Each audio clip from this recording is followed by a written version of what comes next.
Баткенде Novruz bayramına катышуу үчүн Өзбекстандан делегация келди.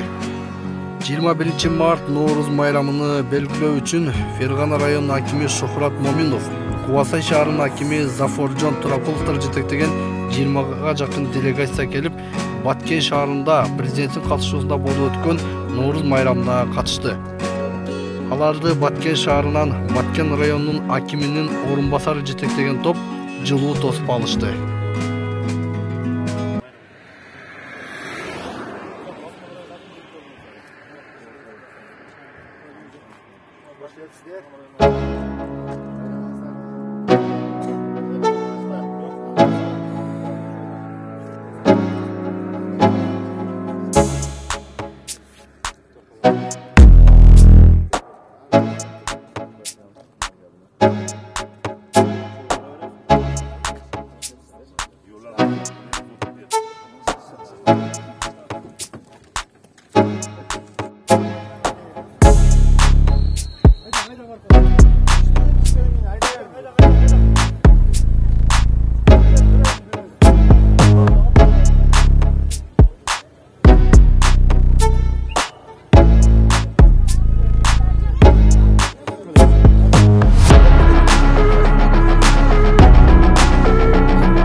Right.